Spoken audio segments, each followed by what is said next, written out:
Hello, everyone, and welcome to crushthestreet.com. I got a special guest, returning guest, someone who we've always appreciated here on the show, Ronald-Peter Stöferle.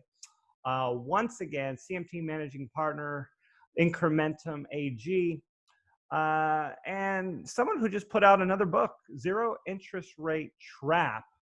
And of course, they do the annual In Gold We Trust report, and something that has just become a real anchor and a source for just everyone who really cares and appreciates sound money and Austrian economics. So without any further ado, Ronald, thanks for coming back on the show with me once again.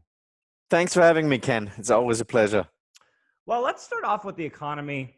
Obviously, we've seen the back and forth with interest rates, and gold seems to be really dependent on a loose monetary policy.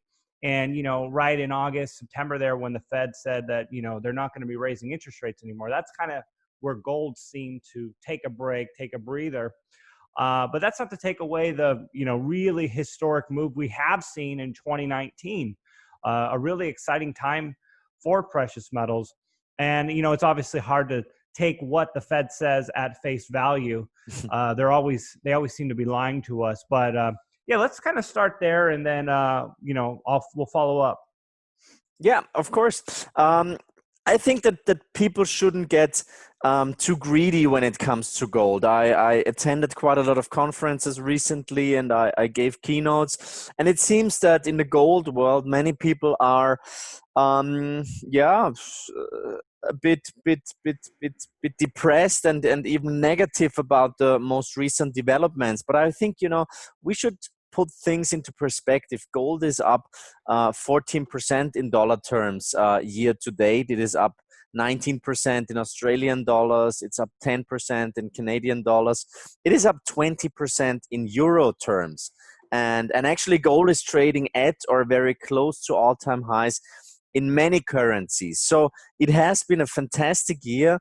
We've seen this massive breakout in the price of gold. And it seems that now gold appears to be forming some sort of a wedge consolidation pattern, a bit similar to the one that occurred during the February to May consolidation. So it is building up energy for a breakout, and this breakout could take us up to 1800.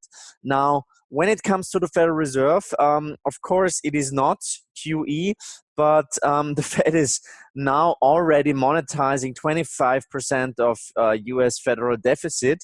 And I really want to ask the question, what are they going to do if we finally hit the recession? From my point of view, the recession clouds are getting darker. We have seen this yield curve inversion a couple of months ago.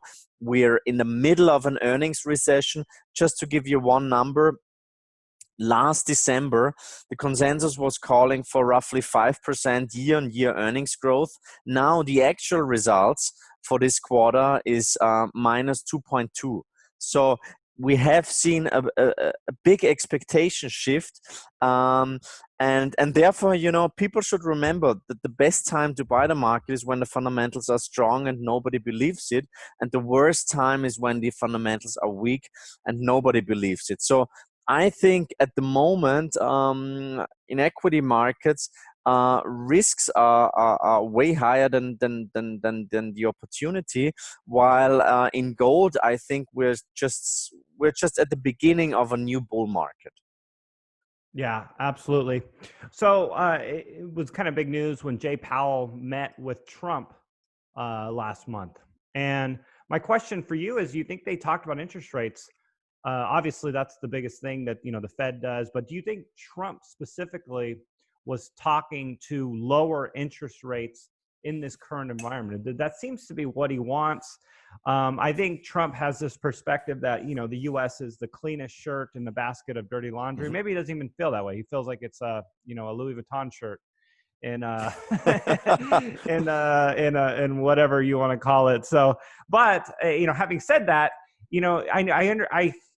I'm trying to understand Trump's frustration in this situation where, you have all these other countries who might arguably be in worse scenarios or, slightly worse scenarios getting away with lower interest rates while, you know, the US bonds are more expensive, when he feels like, you know, our bonds should be cheaper and the demand should still be there because of the strength of the US economy. So, I mean, interesting dynamic. I know that he would like to lower the cost to mortgage all of this debt on the country. You know, why pay more money when it doesn't need to be there?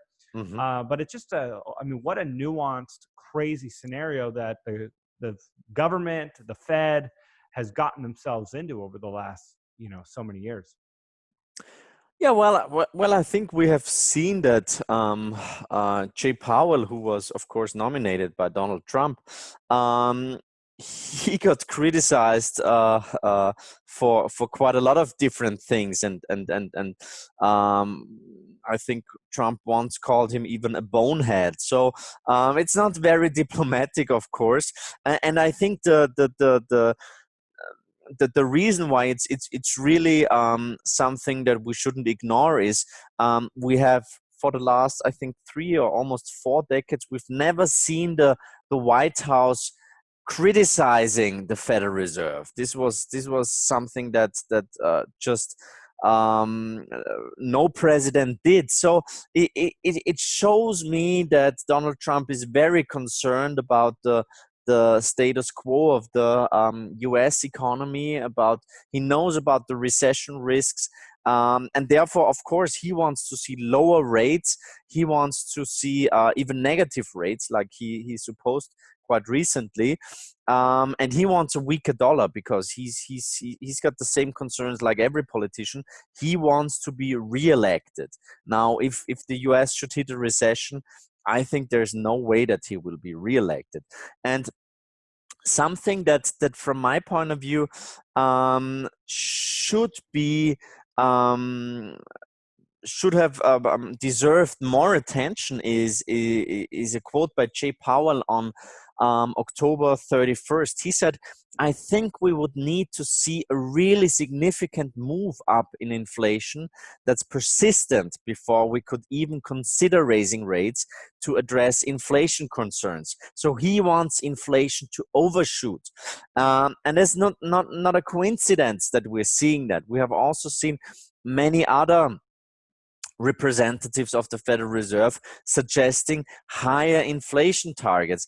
And over here in Europe, it's the same. Christine Lagarde, the successor of Mario Draghi, she said there will be a strategic review, and they are even now considering paying money directly on individuals' bank accounts. So MMT, helicopter money, QE for the people, however you want to call it, it is going to happen. And the second thing that is also very important from my point of view, I think it's clear that most central bankers recently said, okay, now it's really time for fiscal policy to take charge. And this is something that will be one of the main topics in 2020. We will see more aggressive fiscal policy in combination with QE for the people, whatever. And the consequence is that the impact on inflation will be much more direct than with traditional quantitative easing. So from my point of view, inflation pressure is building at the moment. And I think that inflation is really something that might become one of the bigger topics for capital market participants in the next couple of quarters. And the interesting thing is, at the moment, we've got roughly 13 trillion of bonds trading at negative yields.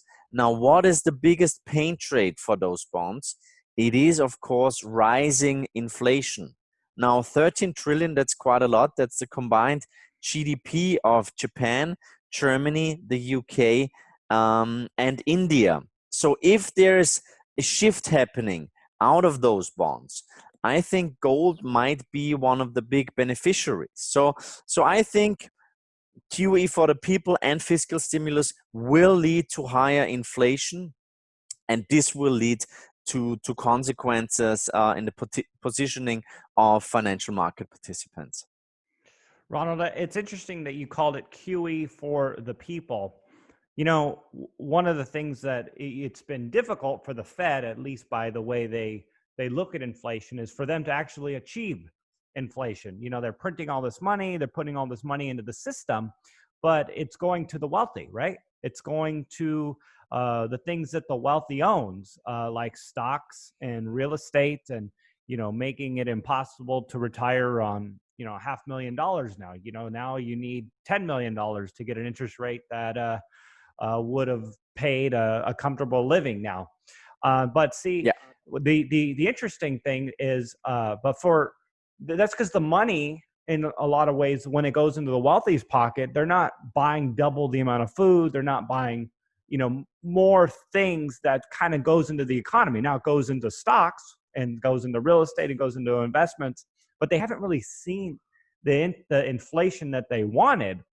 But you called it QE for the people. I mean, you think it's going to happen and go to, whatever the 90%, the 99%. And how does that look? I mean, how does that trickle into the economy? Well, I mean, if you call it helicopter money or MMT or QE for the people, that's basically the only nuances that are different. I think QE for the people is just a brilliant wording. It is a bit like the Patriot Act. Well, nobody could be against the Patriot Act. So I think this is something that will happen sooner or later. And just to be clear, I think it would be a bit fairer than traditional quantitative easing, which of course leads to these massive inequalities that we're seeing. We should not forget that in the last couple of years, normally, if the central banks wouldn't have reacted so aggressively, I think that the inequalities in our society would have been lowered again. Now, due to the aggressive measures taken by central banks, we're seeing the biggest gap between rich and the poor basically since the Great Depression. So just want to say I'm not in favor of any of those measures, but I think that if you really want to create economic growth, but also inflation, I think QE for the people will do the job. And just imagine if the average Joe gets $1,500 on his account every month, what is he gonna do? I mean, some people will buy gold, will pay down debt, but most people will just run to the store or to Amazon and buy a new flat screen TV, whatever. So there will be an effect, but of course, it is impossible to take out fundamental economic laws. So there might be a short time frame with some artificial growth, but then inflation will probably appear. So I think it is something that could really be described as some sort of an end game, and we shouldn't rule out that those things will actually happen sorry, very, very soon.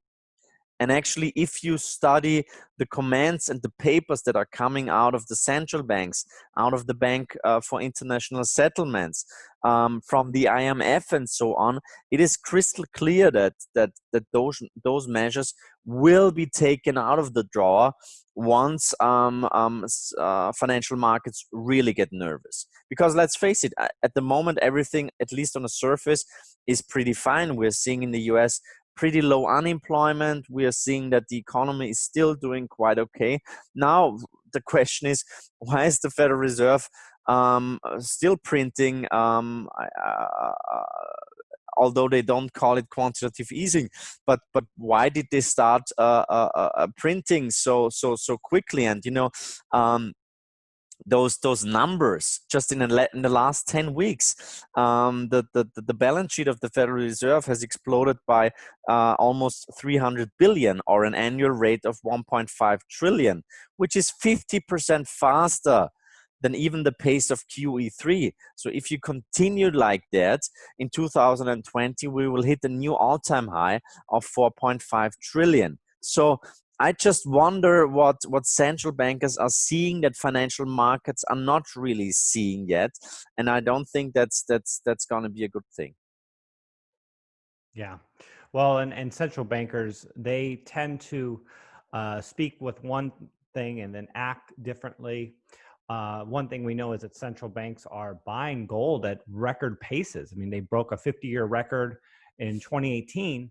And from what I've read and what I've seen, I don't know, maybe you know some better data or more up-to-date data for 2019. They were on track to break last year's 50-year record Yeah. again in 2019. So, I mean, definitely there is this moment, where they're digging their heels into gold and preparing for something that they're not telling the population, right? Yeah, absolutely. I mean, I think we are still on track to reach a new all-time high when it comes to central bank purchases, and it is not only the usual suspects like China, like Russia, like Turkey, Kazakhstan, Iran, and so on. It is also countries from the European Union, for example, that are buying gold now. It is, for example, Serbia just bought gold. We're seeing Poland buying huge amounts of gold. Hungary buying gold for the first time in decades. And the second thing which confirms our thesis that trust is crumbling is the fact that they're repatriating their gold. So they're getting their gold back from London, for example. And this is a very, very strong sign that we're seeing.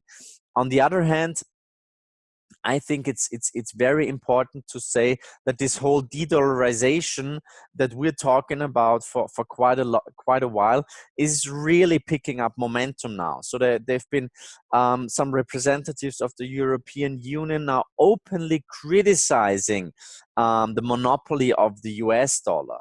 So this is definitely something that will be one of the main drivers for gold going forward. And you know the golden rule: he who holds the gold makes the rules. And it's no coincidence that the US still holds more than 8,000 tons. The Euro system holds more than 10,000 tons. Russia is buying every ounce they can get. China owns much more gold than they officially publish. The IMF holds more than 3,000 tons. And therefore, I think it is very interesting what the Dutch central bank just recently put out. They said that actually gold is something like an anchor of trust. And the Dutch National Bank, it's not on Zero Hedge or the blog of some random gold bug. The Dutch National Bank says shares, bonds, and other securities are not without risk and prices can go down, but a bar of gold retains its value even in times of crisis. That's why central banks, including the Dutch National Bank, have traditionally held considerable amounts of gold. Gold is the perfect piggy bank. It's the anchor of trust for the financial system. If the system collapses, the gold stock can serve as a basis to build it up again. So I think this is very, very important. And we know how central banks normally communicate. So my long-term view has always been that if there's some sort of a reallocation or a new structure of the international monetary system, I think that gold will really become center stage again, and then we will know why the most important central banks still own significant amount of this barbaric relic, as many used to call it. That was great. Everyone, I think this is a good reminder, especially as we close out 2019, as to where we are at. Especially if you haven't had an opportunity to purchase precious metals yet. It's always nice to be able to get it while it's materially on sale. Even I think even 1550 not that long ago is going to look like a very ideal price when we do see it go where I think it's going to go. But in the moment, you can get an even better deal in this current environment. And it was an honor to be able to speak with Ronald today regarding his expertise in precious metals. Um, Ronald, if people want to learn more about you, what you do, the work you put out, and ways they can work with your company, please let them know a little more about what you do and what they can expect to find. Yeah. Well, we're an asset manager based in Liechtenstein in the center of Europe, one of very few countries without any debt. It's a fantastic place to do business, especially in the financial services industry. We're doing wealth management, fund management, as well as research. Most people know our annual In Gold We Trust report. It is published every year, end of May, published in German, in English, and also in Mandarin. But we're also doing chart books, and we're doing some other regular publications. They're all available for free. You can have a look at them on our webpage, incrementum.li.